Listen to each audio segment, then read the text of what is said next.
केंद्रीय राज्य मंत्री रामदास आठवले ने पटना में मीडिया से बातचीत करते हुए बड़ा बयान दिया है, जिससे बिहार में सियासी हलचल तेज हो गई है।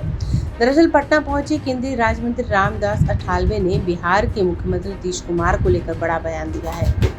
रामदास अठावले ने पटना में आयोजित प्रेस वार्ता के दौरान नीतीश कुमार को एनडीए में आने का खुला ऑफर देते हुए कहा, नीतीश कुमार के साथ हम लोग के अच्छे संबंध रहे हैं, नीतीश जी को फिर से वापस आ जाना चाहिए। नीतीश कुमार समाजवादी नेता रहे हैं और हमारा उनसे बेहतर संबंध है। इसके साथ ही केंद्रीय राज्य मंत्री रामदास अठावले ने कहा कि विभाग की समीक्षा की है, पिछड़ा और दलित वर्ग के अधिकारियों के साथ समीक्षा किया गया है। बिहार में पिछड़ा और दलित वर्ग के लोगों के साथ हत्या की घटनाएं बढ़ी हैं। बिहार में अन्य राज्यों की अपेक्षा ज्यादा हमले हुए। नीतीश कुमार को इस बारे में सोचना चाहिए। इतने साल सीएम रहने के बावजूद काम क्या हुआ है?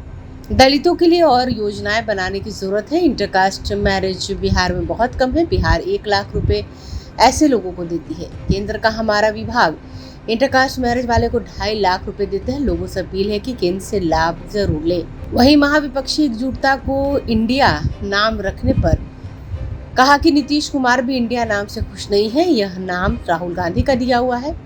नीतीश कुमार अगर साथ आते हैं तो बेहतर होगा। कम सीटों के बावजूद बीजेपी ने नीतीश कुमार को सीएम बनाया। रामदास अठावले का सीएम नीतीश को लेकर बड़ा बयान देकर जमकर तारीफ की और कहा, नीतीश कुमार के साथ हम लोग के अच्छे संबंध रहे हैं। ब्यूरो रिपोर्ट, आंखें न्यूज़ 24। आज कल मैं यहाँ आया था। मुंगेर में एक रिपब्लिकन पार्टी ऑफ इंडिया का सम्मेलन था और वहाँ मतलब रिपब्लिकन पार्टी को मजबूत करने के लिए मैं बिहार में आता रहूँगा। अभी मेरी पार्टी की उतनी ताकत नहीं है, लेकिन बाबा साहब अम्बेडकर जी की विचारधारा का आंदोलन पूरे देश भर में है और बाबा साहब अम्बेडकर जी को मानने वाले काफ़ी लोग अपने देश में हैं। तो बाबा साहब की जो पार्टी है रिपब्लिकन पार्टी, तो उस पार्टी के प्रोग्राम के लिए कल मैं आया था। और दूसरा प्रोग्राम आज यहाँ ये है कि काल कथित रामविलास पासवान जी, इनके ऊपर एक किताब निकली है। संजय पासवान जी ने ये किताब का रामविलास पासवान जी पर एक किताब निकली है और उसका विमोचन और उस पर चर्चा जो है, ये चर्चा विधान परिषद सभागार में आज है। इसलिए मैं 2 दिन के दौरे पर मैं आज बिहार में आया था। तो आज मेरे मंत्रालय के जो अधिकारी है, जो सोशल जस्टिस एंड एम्पावरमेंट मेरा मंत्रालय है, इस मंत्रालय के माध्यम से यहाँ राज्य में क्या तकलीफ है, क्या क्या स्कीम का इम्प्लीमेंटेशन हो रहा है, इसके बारे में सभी अधिकारी जो है एसटी ओबीसी के जो ऑफिसर्स हैं, उनके साथ आज मेरी बातचीत हुई। तो मेन हमारी एक स्कॉलरशिप की स्कीम है और इस स्कॉलरशिप के स्कीम के संबंध में मैंने रिव्यू लिया। तो यहाँ शेड्यूल कास्ट के जो स्टूडेंट है प्री मैट्रिक के, तो प्री मैट्रिक 1 से 10 तक होता है। तो प्री मैट्रिक के जो स्टूडेंट है, ये शेड्यूल कास्ट के स्टूडेंट 39 लाख है। 39 लाख जो स्टूडेंट है, ये हमारे शेड्यूल कास्ट के स्टूडेंट प्री मैट्रिक के है और पोस्ट मैट्रिक के स्टूडेंट 1,57,550 है। ओबीसी के जो स्टूडेंट है, ये स्टूडेंट पोस्ट मैट्रिक के 53,06,000 इतने ओबीसी के स्टूडेंट हैं और प्री मैट्रिक के 1 to 10 के स्टूडेंट जो है ओबीसी के, ये 95,39,39,000 इतनी स्टूडेंट की संख्या मतलब उनकी है। एट्रोसिटी एक्ट का मैंने रिव्यू लिया। उसमें 2019-20 में 6,694 इतनी केसेस है और उसमें मर्डर की केसेस 80 है। 2020 में 7,574 इतनी एट्रोसिटी केसेस है और मर्डर की केसेस 91 है। 2021 में 5,961 केसेस है और 112 मर्डर है। 2022 में 6,649 इतनी केसेस है, 92 मर्डर है। 2023 में अभी तक वो 1,826 इतनी केसेस है, 31,000 है। तो ये दूसरे राज्यों की तुलना में बिहार में ज़्यादा केसेस अपने को नज़र आती है। तो बिहार के लिए अच्छी बात नहीं है। बिहार में गौतम बुद्ध ने अपनी फिलॉसफी दे दी थी, समतावादी फिलॉसफी दे दी थी, और आदरणीय नीतीश कुमार जी की तो सरकार है। नीतीश कुमार जी बहुत सालों से यहाँ के मुख्यमंत्री हैं, और उनसे मेरा निवेदन है कि दलित समाज के तरफ ध्यान देने की आवश्यकता है। दलितों का संरक्षण करने के लिए विशेष कोई योजना बनाने की आवश्यकता है। मर्डर की केसेस भी बहुत ज़्यादा हो रही है, तो इसके लिए राज्य की सरकार जो है, इस सरकार ने दलितों की तरफ ज़्यादा ध्यान देने की आवश्यकता है। ये मेरा उनके लिए निवेदन है। मेरा मंत्रालय जो है ओल्ड एज के लिए भी काम करता है। तो ओल्ड एज के जो लोग हैं, ये मतलब हम पेंशन जो देते हैं, ये सेंट्रल की स्कीम के अंतर्गत 34,87,000 इतने लोगों को हम पेंशन देते हैं, और स्टेट के स्कीम में 41 लाख लोगों को पेंशन दी जाती है। 1,11,000 इतने लोगों को अर्बन एरिया में मकान मिले हैं। जो रूरल योजना है, प्रधानमंत्री आवास योजना, इसमें 2,09,52,000 इतने लोगों को देश भर में आवास मिले हैं। और लेकिन यहाँ आंकड़ा थोड़ा इधर का मुझे नहीं मिला है। दूसरी, प्रधानमंत्री जन आरोग्य योजना, आयुष्मान भारत योजना जो है, एक फैमिली को मेडिकल ट्रीटमेंट के लिए 5 लाख रुपए देने की योजना है। और ये योजना 2018 में से शुरू हुई, और अभी तक 5 करोड़ 29 लाख इतने लोगों को इसका फायदा हुआ है। और बिहार में देखा जाए तो 6,85,000 इतने लोगों को मतलब इसका फायदा हुआ है। तो यहाँ माननीय नीतीश कुमार जी की सरकार है, इसीलिए मतलब ये राज्य को फायदा नहीं देना है, ऐसी भूमिका हमारे नरेंद्र मोदी सरकार की नहीं है। नीतीश कुमार हमारे हैं। नीतीश कुमार कभी भी हमारे पास आ सकते हैं, और नीतीश कुमार मतलब पहले उधर से इधर आए थे, अभी इधर से वहाँ चले गए हैं। लेकिन एक बात मैं उनका आभार व्यक्त करता हूँ कि जो बेंगलोर की मीटिंग में जो इंडिया जो नाम दे दिया है अपोजिशन को, वैसा राहुल गांधी के दिमाग में कभी क्या आएगा मालूम नहीं है, लेकिन उनके दिमाग में ये बातें आ गई, और उन्होंने जोड़ तोड़ करके इंडिया का जो नाम है, ये अलायंस का नाम इंडिया दे दिया है। लेकिन उसको हम इंडिया तो नहीं बोलते, उसको हम बोलते INDIA। और मैंने भी उसका डेफिनेशन किया है कि आई का मतलब इंट्रोडक्शन, एन का मतलब निगेटिव, इंट्रोडक्शन, एन का मतलब निगेटिव, डी का मतलब डेट, और डी का मतलब डी का मतलब डेट, और आई का मतलब आइडिया, और ए का मतलब अलायंस। तो मतलब इसी तरह का जो ये आउटडेटेड अलायंस है, तो इसीलिए जिस तरह मतलब वो इंडिया का नाम यूज़ कर रहे हैं। एक ज़माना था कि India is Indira, Indira is India, इसी तरह की बातें की जाती थी। इंदिरा जी के बारे में हमको आदर है, उन्होंने देश के लिए सेक्रीफाइस किया है।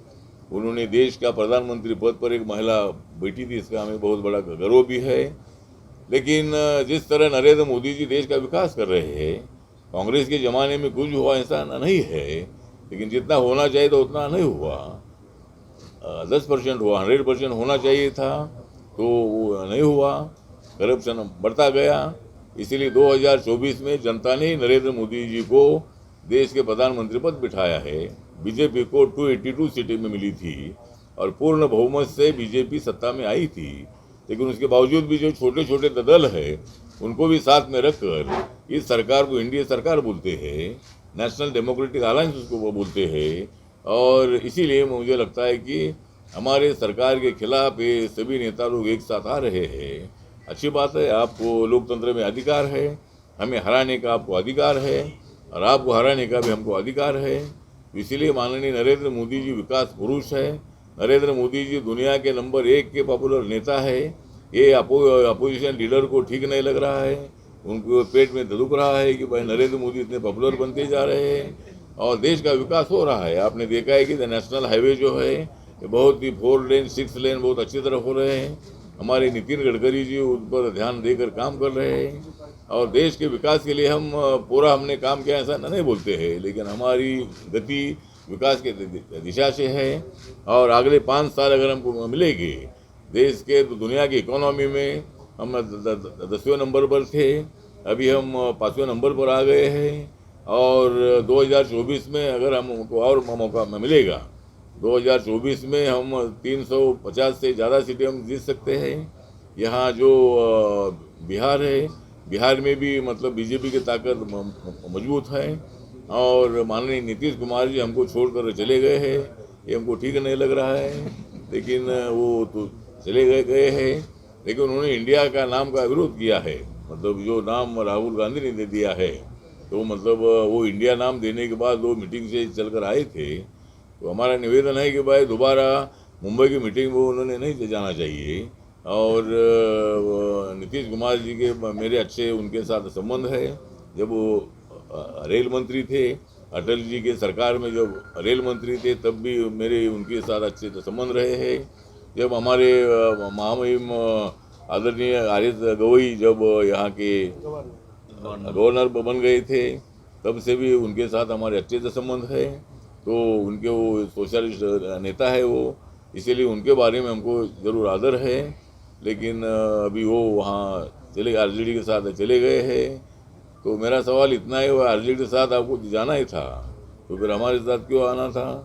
मतलब इसके पहले उनको छोड़कर आप इधर आए थे।